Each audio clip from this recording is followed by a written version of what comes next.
ದೇವಲೋಕದಿಂದ ಮುಂದೆ ಹೇಳ ಕಾವೇರಿ ನೀರು ಕುಡಿತಾ ಇಲ್ಲ ಇವಳು. ಇವತ್ತು ಕಾವೇರಿ ಪ್ರಾಧಿಕಾರ ತೀರ್ಪು ಕೊಡೋದ್ರಿಂದ ನಾವು ಚಳುವಳಿ ಮಾಡ್ತಾಯಿದ್ದೋ. ಚಳುವಳಿ ನಂತರ ಏನೋ ಸರ್ಕಾರಿ ಶಾಲೆ ಏನೋ ಒಂದು ಚಿತ್ರ ಯಾವುದಪ್ಪ ಅದು ಸರ್ಕಾರಿ ಶಾಲೆ ನ್ಯಾಯಬೆಲೆ ಅಂಗಡಿ ಅಂತ ಯಾರೋ ರಂಜಿತಾ ಏನೋ ಹೀರೋ ಅಂತ ಅವಳೇನು ದೇವಲೋಕದಿಂದ ಬಂದಿಲ್ಲ. ಅರ್ಧ ಗಂಟೆ ಥಿಯೇಟ್ರಲ್ಲಿದ್ದಾಳೆ. ನಾವು ಕೇಳ್ದೋ, ಅಮ್ಮ ಕಾವೇರಿ ನೀರಿನ ಬಗ್ಗೆ, ಕಾವೇರಿ ಬೆಂಗಳೂರಲ್ಲಿ ನೀರು ಕುಡಿತೀರಿ, ನಿಮ್ಮ ಪ್ರತಿಕ್ರಿಯೆ ಕೊಡಮ್ಮ ಅಂತಂದರೆ ಮುಂದಕ್ಕೆ ಗಾಡಿ ನಿಲ್ಲಿಸ್ತಿದ್ರು.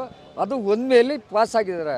ಒಂದ್ಮೇಲೆ ಪಾಸಲ್ಲಿ ಓಲಿ ಒಬ್ಬ ರೈತರು ಬಂದು ಮಾತಾಡುವಾಗ ರೆಸ್ಪೆಕ್ಟ್ ಕೊಡ್ದು ಕಾರ್ ಇಳ್ದು ಮಾತಾಡ್ಬೇಕಾ ಬೇಡವ? ಕಾರ್ ಇಳ್ದು ಮಾತಾಡಲಿಲ್ಲ ಅವಳು. ಧಿಕ್ಕಾರ ಯಾರು ರಾಗಿಣಿ ಅಲ್ಲ.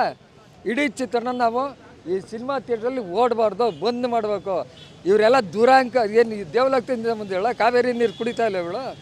ಇಳ್ದು ನಾವೇನು ಹೊಡಿತಿದ್ವಿ? ಮಂಡ್ಯ ಜಿಲ್ಲೆಯವರು ಹೊಡಿತೀವಿ, ಊಟಕ್ಕೂ ಹಾಕಿ ಕಳಿಸ್ತೀವಿ. ಆ ಥರದವ್ರಲ್ಲ ನಾವು. ಕೆಳಗೆ ಇಳಿದೆ, ಕಾಲು ಇಳಿದು ಕೆಳಗೆ ಇಳಿದೆ. ಒಂದು ಅಟ್ಲೀಸ್ಟ್ ಒಂದು ನಿಮಿಷ ಫೋನ್ ಮಾತಾಡೋಕ್ಕೆ ಇವಳಿಗೆ ಸಭ್ಯತೆ ಇಲ್ವಾ?